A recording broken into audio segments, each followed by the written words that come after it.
नमस्कार, राज्यसभा टीवी में आपका स्वागत है। इस वक्त की हर खबर को लेकर हाजिर हैं हम आपके साथ। मैं हूं घनश्याम उपाध्याय।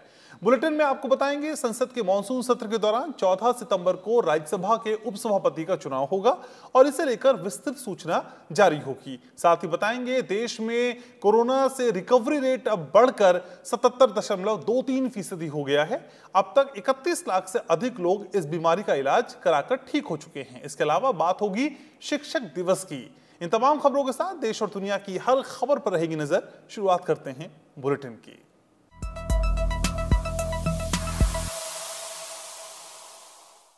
संसद के मॉनसून सत्र के दौरान 14 सितंबर को राज्यसभा के उपसभापति का चुनाव होगा और इसे लेकर विस्तृत सूचना जारी होगी। चुनाव की तारीख तय करने संबंधी सूचना राज्यसभा महासचिव देशदीपक वर्मा की ओर से संसदीय समाचार भाग 2 में प्रकाशित कर दी गई है।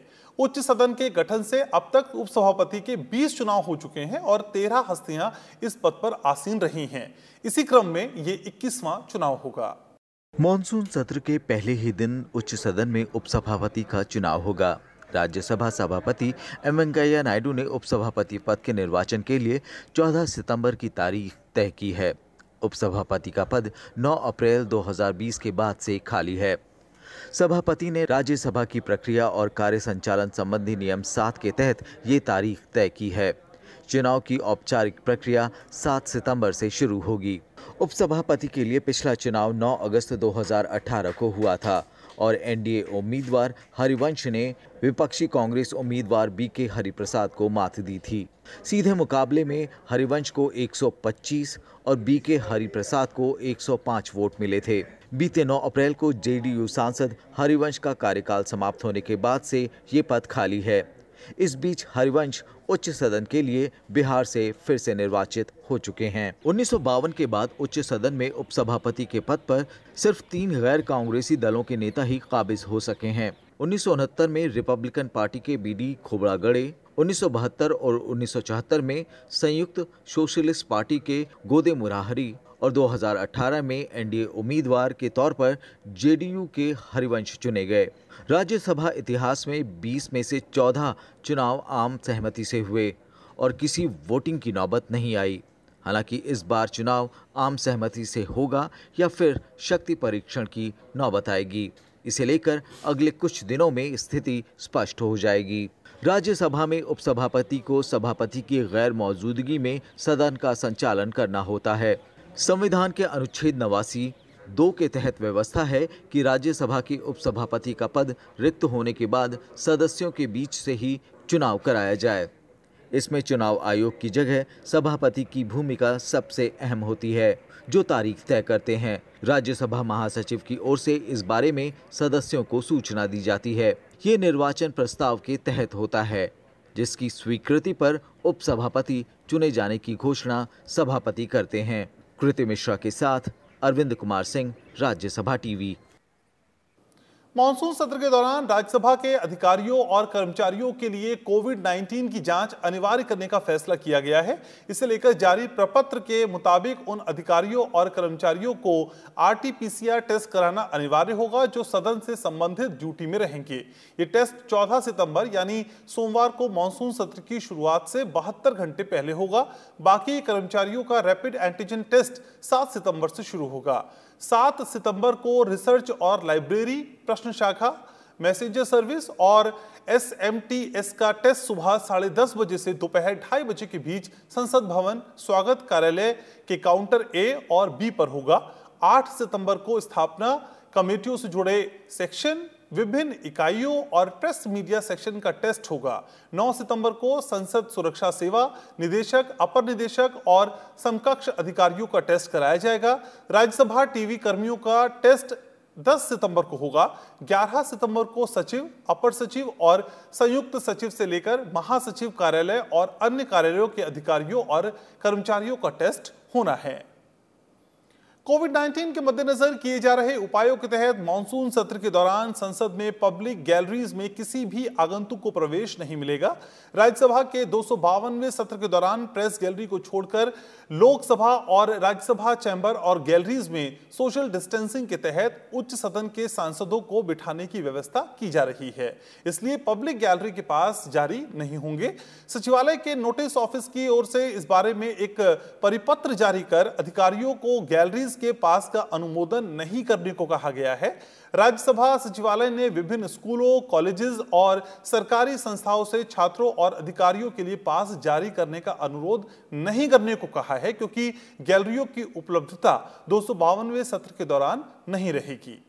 माता पिता और वरिष्ठ नागरिकों का भरण पोषण और कल्याण संशोधन विधेयक 2019 की पड़ताल कर रही स्थायी समिति को रिपोर्ट देने के लिए और समय दे दिया गया है। इस विधेयक पर रिपोर्ट देने के लिए लोकसभा अध्यक्ष ओम बिरला ने सामाजिक न्याय और अधिकारिता संबंधी स्थायी समिति को शीतकालीन सत्र 2020 के आखिरी सप्ताह के पहले दिन तक समय विस्तार दे दिया है। समिति के अनुरोध पर इसके लिए 12 सितंबर तक का समय बढ़ाया गया था, लेकिन अभी इसमें काम बाकी है। सांसद रमा देवी की अध्यक्षता वाली समिति को यह विधेयक 23 दिसंबर 2019 को सौंपा गया था, लेकिन समिति का काफी समय बीच में अनुदान मांगों की पड़ताल में लग गया। फिर कोरोना संकट के चलते भी दिक्कतें आई।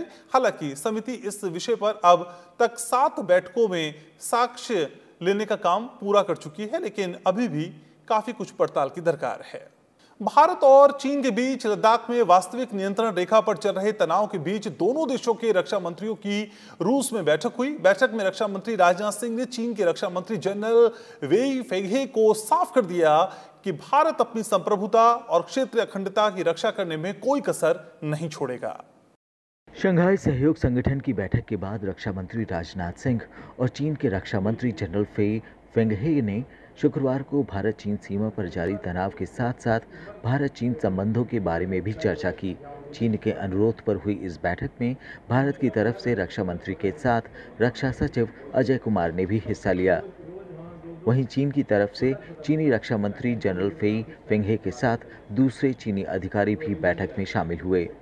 रक्षा मंत्री राजनाथ सिंह ने बैठक में भारत का रुख साफ किया। उन्होंने चीन को स्पष्ट शब्दों में कहा कि पूर्वी लद्दाख में तनाव का एकमात्र कारण चीनी सैनिकों का आक्रामक रवैया है। ऐसा चलता रहा तो भारत अपनी संप्रभुता की रक्षा के लिए किसी भी हद तक जाने को तैयार है। बैठक में राजनाथ सिंह ने कहा कि चीनी सैनिकों की कार्रवाइयों, सीमा पर बड़ी संख्या में एकत्र होना, उनका आक्रामक व्यवहार और यथास्थिति को एक तरफा रूप से बदलने का प्रयास द्विपक्षीय समझौतों का उल्लंघन है। उन्होंने कहा कि किसी को भी संप्रभुता और क्षेत्रीय अखंडता की रक्षा को लेकर भारत की इच्छा शक्ति पर जरा भी संदेह नहीं होना चाहिए। रक्षा मंत्री राजनाथ सिंह ने चीनी पक्ष को सलाह दी कि उसे भारत के साथ मिलकर जल्द से जल्द अपने सैनिकों को टकराव के सभी बिंदुओं से पूरी तरह वापस बुला लेना चाहिए, जिनमें पैंगोंग झील भी शामिल है। रक्षा मंत्री ने कहा कि मौजूदा हालातों का निपटारा जिम्मेदारी से किया जाना चाहिए और किसी को भी कोई ऐसा काम नहीं करना चाहिए जिससे हालात और जटिल हो जाएं। रक्षा मंत्री ने कहा कि दोनों पक्षों को कूटनीतिक और सैनिक सहयोग के जरिए LAC पर पूर्ण शांति बहाली की कोशिश करनी चाहिए और इसके लिए सैनिकों की पूरी वापसी होनी चाहिए। शंघाई सहयोग संगठन के अलावा रक्षा मंत्री राजनाथ सिंह ने रूस के रक्षा मंत्री के साथ अहम बैठक की थी। ये बैठक SCO बैठक से पहले हुई थी। SCO की बैठक के बाद रक्षा मंत्री ने उज़्बेकिस्तान, कजाकिस्तान और तजाकिस्तान के रक्षा मंत्रियों के साथ भी अलग अलग बैठकें कीं।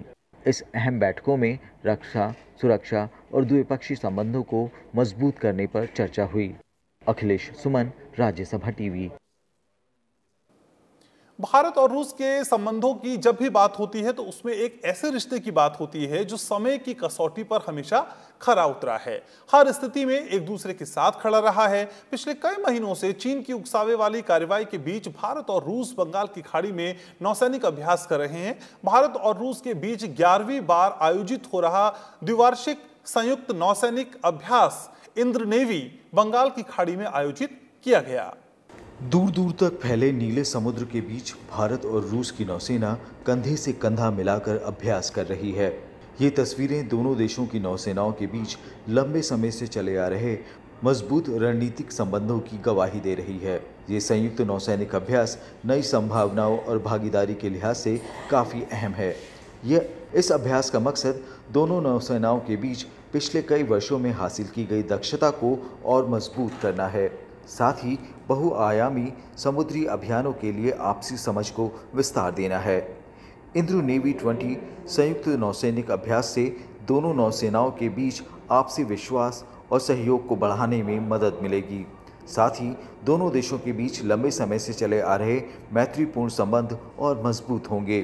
संयुक्त अभ्यास में भारतीय नौसेना का प्रतिनिधित्व निर्देशित मिसाइल विध्वंसक रणविजय, स्वदेशी फ्रिगेट सयार्दी और फ्लीट टैंकर शक्ति ने किया। रूस की सेना का प्रतिनिधित्व व्लादिवोस्तोक में स्थित प्रशांत क्षेत्र के नौसैनिक बेड़े के विध्वंसक एडमिरल ट्रिब्यूट्स और फ्लीट टैंकर बोरिस बुटोमा ने किया। भारत और रूस के बीच संयुक्त सैन्य अभ्यास की इंद्र अभ्यास श्रृंखला की शुरुआत साल 2003 में हुई थी। इस दौरान भारत के पश्चिमी और पूर्वी दोनों तटों पर मई 2003 में पहले भारत रूस द्विपक्षीय नौसैनिक अभ्यास का आयोजन किया गया। साल 2017 में रूस के व्लादिवोस्तोक में पहले संयुक्त सैन्य अभ्यास का आयोजन किया गया। Bureau report, Rajya Sabha TV. Bharat और बांग्लादेश के बीच आज 2 और जल मार्गों का इजाफा हो गया है। नए जल मार्ग शुरू करने से त्रिपुरा के सोनामुरा और बांग्लादेश के दाऊदकंदी के बीच पानी के जहाज चलेंगे। आपको बता दें, ये दोनों देशों के बीच 8 जल मार्ग पहले से ही काम कर रहे हैं। अब 2 जल मार्गों के बढ़ने से पूर्वोत्तर के राज्यों को विशेष फायदा होगा। इससे दोनों देशों के बीच कारोबार को बढ़ावा मिलेगा। त्रिपुरा सरकार ने जहाजरानी मंत्रालय की मदद से पहले ही एक अस्थायी बंदरगाह तैयार कर लिया है, जहां सामान की लोडिंग और अनलोडिंग होगी। भारत बांग्लादेश के उत्कृष्ट द्विपक्षीय संबंधों, रेलवे और अंतर्देशीय जलमार्गों में दोनों देशों द्वारा हाल ही में की गई कनेक्टिविटी की पहल से व्यापार की लागत को कम करने में मदद मिलेगी। प्राधिकरण ने इस साल 20 मई को इसकी मंजूरी दी थी। देश में कोरोना से रिकवरी रेट बढ़कर 77.23% हो गया है। अब तक 31 लाख से अधिक लोग इस बीमारी का इलाज कराकर ठीक हो चुके हैं। अब 8,46,000 सक्रिय मामले हैं। इस समय भारत में मृत्यु दर 1.73% है, जो विश्व में सबसे कम है। बीते 24 घंटे में अब तक के सबसे अधिक 86,000 से ज्यादा कोरोना के नए मामले सामने आए हैं। इसमें 50,000 से ज्यादा मामले केवल 5 राज्यों महाराष्ट्र, आंध्र प्रदेश, कर्नाटक, तमिलनाडु और बिहार में दर्ज हुए हैं। केंद्रीय स्वास्थ्य मंत्रालय की ओर से जारी आंकड़ों के मुताबिक पिछले 24 घंटे में देश में रिकॉर्ड 86,000 से अधिक नए केस आए हैं और इसके साथ कुल संक्रमितों की संख्या 40 लाख के पार पहुंच गई है। इसमें से 31 लाख से अधिक मरीज ठीक हो चुके हैं। इस बीमारी से मरने वालों की संख्या 69,000 के पार हो गई है। शुक्रवार को देश ने 10,59,000 से अधिक कोरोना के टेस्ट किए हैं। अब तक 4,77,00,000 से अधिक टेस्ट किए जा चुके हैं। देश में जहां एक और कोरोना के मामलों में तेजी आई है, वहीं वायरस को मात देकर ठीक होने वाले लोगों की संख्या में भी बढ़ोतरी हुई है। पिछले 3 पखवाड़ों के आंकड़ों को देखें तो 21 जुलाई से 5 अगस्त के बीच प्रतिदिन औसत 51,000 से अधिक मामले आ रहे थे, जबकि ठीक होने वालों की संख्या 38 लाख से अधिक थी। इसी तरह 6 अगस्त से 20 अगस्त के बीच प्रतिदिन 62,000 से अधिक नए मामले आने लगे। वहीं स्वस्थ होने वालों की संख्या बढ़कर औसत 55,000 से अधिक हो गई। बीते 15 दिनों में रोज औसतन 74,000 से अधिक केस आ रहे हैं, जबकि ठीक होने वालों की संख्या रोजाना 63,000 से अधिक हो गई है। इस तरह नए मामलों और ठीक होने वालों की दर में बहुत अंतर नहीं आया है। भारत में नए मामलों में तेज वृद्धि का एक कारण व्यापक परीक्षण है, लेकिन बीते दिनों में ग्रोथ रेट और मृत्यु दर में गिरावट और रिकवरी रेट में इजाफा हुआ है। देश में 10 लाख मामले सामने आने के समय औसतन प्रतिदिन करीब 3 लाख टेस्ट हो रहे थे और 30,000 के करीब संक्रमित मामले आ रहे थे। इस वक्त ग्रोथ रेट 3.4% था। धीरे धीरे परीक्षण की संख्या बढ़ने के कारण कोरोना के मामले भी तेजी से बढ़े, लेकिन ग्रोथ रेट में लगातार कमी दर्ज की गई है। देश में इस वक्त औसतन रोजाना 10 लाख से अधिक टेस्ट किए जा रहे हैं, वहीं करीब 80,000 नए मामले आ रहे हैं। Bureau report, Rajya Sabha TV. केंद्रीय स्वास्थ्य मंत्रालय नियमित रूप से उन राज्यों और केंद्र शासित प्रदेशों के साथ संपर्क में है जहां कोविड के मामलों में अचानक वृद्धि, ज्यादा सक्रिय मामले हैं और कुछ जिलों में उच्च मृत्यु दर है। केंद्र ने आज महाराष्ट्र, आंध्र प्रदेश और कर्नाटक को कोरोना संक्रमण तोड़ने के लिए कदम उठाने के लिए कहा है, जिससे इन राज्यों में कोरोना से होने वाली मौत की दर को 1% से कम रखा जाए। केंद्रीय स्वास्थ्य मंत्रालय की ओर से इन राज्यों को सलाह दी गई है कि वो टेस्टिंग बढ़ाने के साथ ही बेहतर क्लिनिकल मैनेजमेंट सुनिश्चित करें, जिससे इन राज्यों में मृत्यु दर कम हो सके। मरीजों और संक्रमण के विभिन्न स्तरों पर कुशल निगरानी से लोगों की जान को बचाया जा सके। पिछले 24 घंटों में राष्ट्रीय स्तर पर रिपोर्ट हुए सक्रिय मामलों में 46% महाराष्ट्र, आंध्र प्रदेश और कर्नाटक में हैं, जिसमें अकेले महाराष्ट्र में 22% सक्रिय मामले हैं। इसी तरह देश भर में बीते 24 घंटे में कोरोना से हुई मौत के 52% मामले महाराष्ट्र, आंध्र प्रदेश और कर्नाटक में दर्ज हुए हैं। स्वास्थ्य मंत्रालय ने तीनों राज्यों के सबसे ज्यादा पीड़ित जिलों में प्रभावी रोकथाम और संपर्क ट्रेसिंग की आवश्यकता पर जोर दिया है। Bureau report, Rajya Sabha TV. Bharatiya Ayurvigyan अनुसंधान परिषद यानी ICMR ने कोविड-19 जांच के बारे में नई एडवाइजरी जारी की है, जिसमें लोगों के लिए मांग पर जांच की सुविधा देने की बात कही गई है। ICMR ने विदेशों या एक राज्य से दूसरे राज्य की यात्रा करने वाले व्यक्तियों की मांग पर जांच करने की सलाह दी है। इसके तहत बिना किसी पर्चे के लोग ऑन डिमांड टेस्टिंग करा सकते हैं, जिससे देश या राज्यों की सीमा में प्रवेश से पहले नेगेटिव कोविड परीक्षण अनिवार्य बनाया जा सके। ICMR के परामर्श में कहा गया है कि राज्य सरकारें मांग पर परीक्षण की सुविधा प्रदान करने के तौर तरीकों को सरल बना सकती हैं। भारत में कोविड-19 के लिए कार्यनीति संबंधी परामर्श में सुझाव दिया गया है कि कोविड निषिद्ध क्षेत्रों में सभी लोगों के रैपिड एंटीजन परीक्षण किए जाने चाहिए, खासतौर से उन शहरों में जहां पर कोरोना वायरस का संक्रमण सबसे ज्यादा फैला है। ICMR ने विदेशों या एक राज्य से दूसरे राज्य की यात्रा करने वाले व्यक्तियों की मांग पर जांच करने की सलाह दी है। इसके तहत बिना किसी पर्चे के लोग ऑन डिमांड टेस्टिंग करा सकते हैं, जिससे देश या राज्यों की सीमा में प्रवेश से पहले नेगेटिव कोविड परीक्षण अनिवार्य बनाया जा सके। ICMR के परामर्श में कहा गया है कि राज्य सरकारें मांग पर परीक्षण की सुविधा प्रदान करने के तौर तरीकों को सरल बना सकती हैं। भारत में कोविड-19 के लिए कार्यनीति संबंधी परामर्श में सुझाव दिया गया है कि कोविड निषिद्ध क्षेत्रों में सभी लोगों के रैपिड एंटीजन परीक्षण किए जाने चाहिए, खास तौर से उन शहरों में जहां पर कोरोना वायरस का संक्रमण सबसे ज्यादा फैला है। Bureau report, Rajya Sabha TV. दुनिया भर में कोरोना की वैक्सीन पर जोरों शोरों से काम चल रहा है। इस बीच रूस की वैक्सीन स्पुतनिक वी को लेकर अच्छी खबर सामने आई है। मेडिकल जर्नल लैंसेट ने रूसी वैक्सीन स्पुतनिक के लोगों पर किए गए वैक्सीन के शुरुआती चरण के परीक्षण के नतीजों को लेकर जानकारी दी है। लैंसेट ने अपनी रिपोर्ट में कहा है कि रूसी वैक्सीन स्पुतनिक के आरंभिक परीक्षणों में शामिल होने वाले रोगियों में कोरोना वायरस से लड़ने वाली एंटीबॉडी बनी है और उनमें कोई गंभीर प्रतिकूल प्रभाव नहीं पाया गया है। 21 दिन के अंदर परीक्षण में शामिल लोगों में एंटीबॉडी और 28 दिन में टी सेल बन गई। रूस ने पिछले महीने ही ये वैक्सीन लॉन्च की थी और इसके सुरक्षित होने का दावा किया था।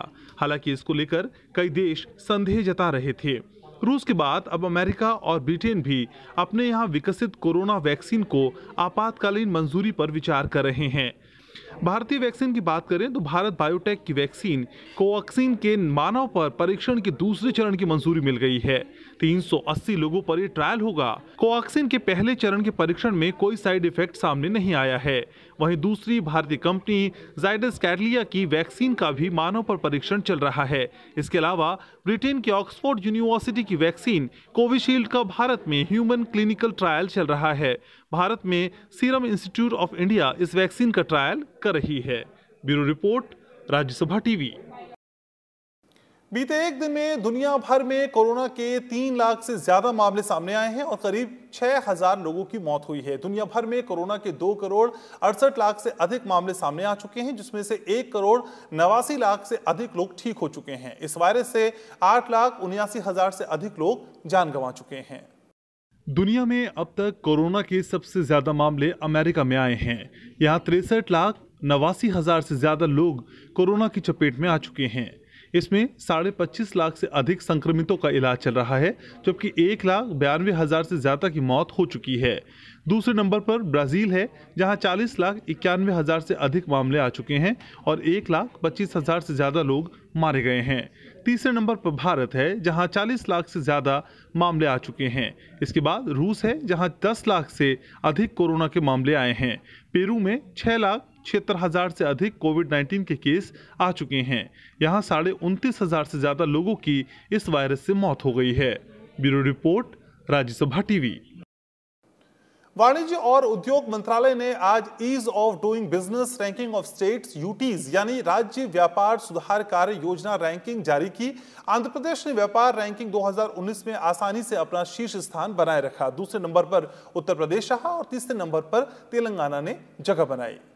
2019 के दौरान आंध्र प्रदेश एक बार फिर ease of doing business ranking में पहले स्थान पर रहा, जबकि दूसरा स्थान उत्तर प्रदेश और तीसरा तेलंगाना को मिला।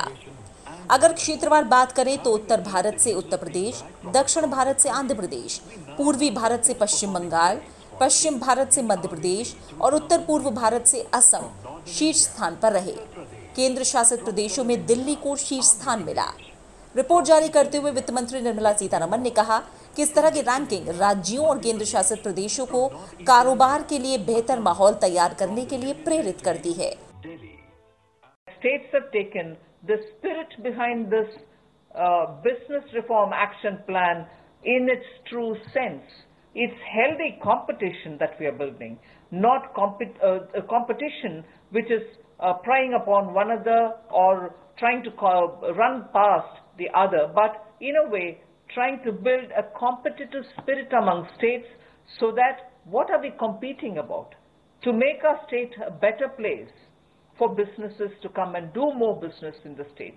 So competing for that, competing for improving that is a very positive step, and therefore to be ranked on it, I think is a very healthy sign of a good competition. इस मौके पर वाणिज्य और उद्योग राज्य मंत्री पीयूष गोयल ने कहा कि सरकार व्यापार को त्वरित और किफायती बनाने के लिए एकल खिड़की प्रणाली और श्रम कानून सुधार, विवाद अधिनियम में सुधार आदि के माध्यम से व्यापार विनियमन को कारगर बनाने का प्रयास कर रही है। Just like India, which has made significant progress in the last 5 years under the visionary and dynamic leadership of Prime Minister Shri Narendra Modi, in improving our own ease of doing business rankings worldwide. In the same vein, India is amongst the very few nations who have translated these efforts to categorize states and union territories on their respective ease of doing business parameters. On similar lines, राज्य व्यापार सुधार कार्य योजना ranking के परिणामों की ये घोषणा मार्च में होनी थी, लेकिन कोरोना वायरस संकट के कारण इसे विलंबित करना पड़ा, जिसके बाद इसे अब जारी किया गया है। कृति मिश्रा, राज्यसभा टीवी।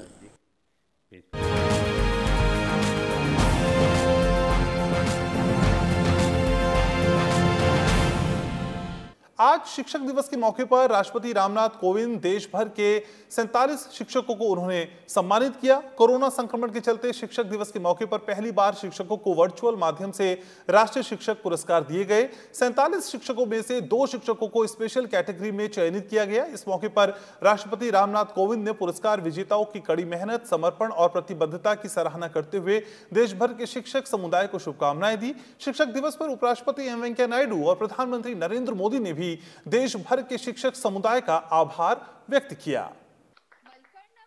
राष्ट्रीय शिक्षक पुरस्कार वितरण के डिजिटल समारोह में बोलते हुए राष्ट्रपति रामनाथ कोविंद ने कहा कि शिक्षा व्यवस्था में किए जा रहे बुनियादी बदलावों के केंद्र में शिक्षक ही होने चाहिए। राष्ट्रपति ने नई शिक्षा नीति का जिक्र करते हुए कहा कि नई नीति के जरिए हर स्तर पर शिक्षण के पेशे में सबसे होनहार लोगों का चयन करने के प्रयास करने होंगे। वहीं उन्होंने कोविड-19 के कारण उपजी नई परिस्थितियों में देश भर के शिक्षकों के डिजिटल माध्यम के जरिए विद्यार्थियों से जुड़ने के लिए की गई कड़ी मेहनत की प्रशंसा की। शिक्षा व्यवस्था में किए जा रहे बुनियादी बदलावों के केंद्र में अवश्य शिक्षक ही होने चाहिए। नई शिक्षा नीति के अनुसार शिक्षकों को सक्षम बनाने के लिए हर संभव कदम उठाए जाने की आवश्यकता है।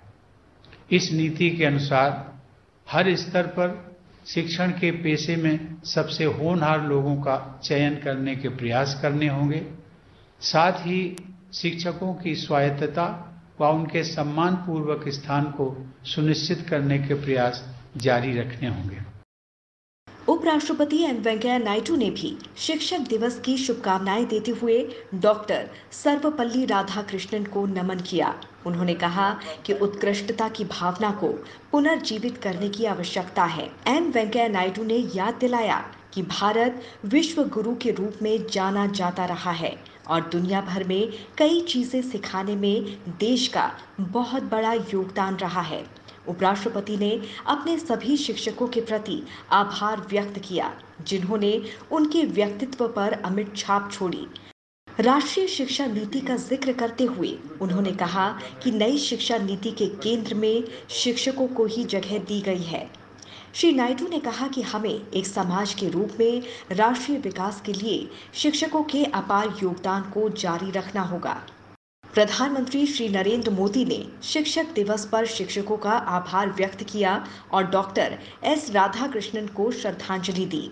उन्होंने लिखा, मन को आकार देने और हमारे राष्ट्र के निर्माण में योगदान देने के लिए हम परिश्रमी शिक्षकों के प्रति आभारी हैं। शिक्षक दिवस पर हम अपने शिक्षकों को उनके उल्लेखनीय प्रयासों के लिए आभार व्यक्त करते हैं। हम डॉक्टर एस राधाकृष्णन को उनकी जयंती पर श्रद्धांजलि देते हैं। Bureau report, Rajya Sabha TV. राष्ट्रीय शिक्षा नीति 2020 21वीं सदी का क्रांतिकारी सुधार है, ऐसा कहना है केंद्रीय मंत्री प्रकाश जावड़ेकर का। वो आज वीडियो लिंक के जरिए मुंबई के पार्ले तिलक विद्यालय एसोसिएशन के शिक्षक दिवस समारोह को संबोधित कर रहे थे। जावड़ेकर ने कहा कि बाल शिक्षा, जांच आधारित शिक्षा, शिक्षक प्रशिक्षण, मूलभूत और संख्यात्मक साक्षरता नई शिक्षा नीति 2020 के अहम पहलू हैं, जिससे छात्रों और शिक्षकों दोनों के लिए शिक्षण अनुभव सुखद बनेगा। बाल शिक्षा की अहमियत पर जोर देते हुए उन्होंने विश्वास जताया कि देश में अगले 10 सालों में बच्चों के नामांकन अनुपात में वर्तमान स्तर से 2 गुना वृद्धि होगी। कि एक शिक्षा नीति आई है, 34 साल के बाद आई है, लेकिन देश की 21वीं सदी के जरूरतों को पूरा करने का ख्याल रखने वाली है। इसमें छात्रों को सक्षम बनाने का मुद्दा है। इसमें तीसरे वर्ष से ही उसको शिक्षा में जाने की बात है और वो शिक्षा पाठ्य किताबें और लिखना नहीं होगा, ये होगा इसी तरह से कि निश्चित रूप से उसका हमें लाभ होगा और छात्र पढ़ाई के लिए मानसिक रूप से सही तरीके से तैयार होगा। आज 5 सितंबर है और हर साल 5 सितंबर भारत में शिक्षक दिवस के तौर पर मनाया जाता है। ये दिन छात्रों को गुरु के प्रति आभार व्यक्त करने का दिन होता है। भारत के पहले उपराष्ट्रपति डॉक्टर सर्वपल्ली राधाकृष्णन के जन्मदिन को भारत में शिक्षक दिवस के रूप में मनाया जाता है। इस दिन भारतीय संस्कृति के संवाहक, प्रख्यात शिक्षाविद, महान दार्शनिक और भारत रत्न डॉक्टर सर्वपल्ली राधाकृष्णन के भारतीय संस्कृति और शिक्षा के क्षेत्र में अनोखे योगदान को याद किया जाता है। हर साल 5 सितंबर को भारत के पहले उपराष्ट्रपति और दूसरे राष्ट्रपति, महान शिक्षाविद और दार्शनिक डॉक्टर सर्वपल्ली राधाकृष्णन का जन्मदिन शिक्षक दिवस के तौर पर मनाया जाता है। शिक्षा के क्षेत्र में समर्पित डॉक्टर सर्वपल्ली राधाकृष्णन ने अपने छात्रों से अपने जन्मदिन को शिक्षक दिवस के रूप में मनाने की इच्छा जताई थी। उनकी इसी इच्छा का सम्मान करते हुए देश में 1962 से हर साल 5 सितंबर को उनके जन्मदिन को शिक्षक दिवस के रूप में मनाया जाता है। डॉक्टर सर्वपल्ली राधाकृष्णन का जन्म 5 सितंबर 1888 को तमिलनाडु के तिरुतनी गांव में हुआ था। बचपन से ही मेधावी डॉक्टर राधाकृष्णन ने दर्शन शास्त्र में एमए किया और 1916 में मद्रास रेजिडेंसी कॉलेज में दर्शन शास्त्र के सहायक प्राध्यापक नियुक्त हुए। डॉक्टर राधाकृष्णन ने अपने लेखों और भाषणों के माध्यम से विश्व को भारतीय दर्शन शास्त्र से परिचित कराया। अपने जीवन के 40 साल शिक्षक के तौर पर बिताने वाले डॉक्टर राधाकृष्णन भारतीय दर्शन शास्त्र परिषद के अध्यक्ष भी रहे। देश और दुनिया के अनेक विश्वविद्यालयों ने उन्हें अपनी मानद उपाधियों से सम्मानित किया। शिक्षा के क्षेत्र में उनके अभूतपूर्व योगदान के लिए 1931 में ब्रिटिश सरकार ने उन्हें नाइट के सम्मान से नवाजा। स्वतंत्रता प्राप्ति के बाद डॉक्टर राधाकृष्णन संविधान निर्माण सभा के सदस्य बने। 1949 से 1952 तक वे तत्कालीन सोवियत संघ में भारत के राजदूत रहे। साल 1952 में वे देश के पहले उपराष्ट्रपति बने और 1962 में उन्हें देश का दूसरा राष्ट्रपति चुना गया। शिक्षा और राजनीति के क्षेत्र में उत्कृष्ट योगदान के लिए उन्हें 1954 में भारत के सर्वोच्च सम्मान भारत रत्न से सम्मानित किया गया। लंबी बीमारी के बाद 17 अप्रैल 1975 को उनका निधन हो गया। पूरे विश्व को ही एक स्कूल मानने वाले महान शिक्षाविद और दार्शनिक डॉक्टर राधाकृष्णन ने देश विदेश में भारतीय संस्कृति का प्रचार प्रसार किया और जीवन भर शिक्षा के विकास के लिए काम करते रहे। Bureau report, Rajya Sabha TV. इन तमाम खबरों के साथ इस बुलेटिन में फिलहाल के लिए मेरे साथ इतना ही। अपना ख्याल रखें, अपनों का ख्याल रखें और देखते रहें राज्यसभा टीवी।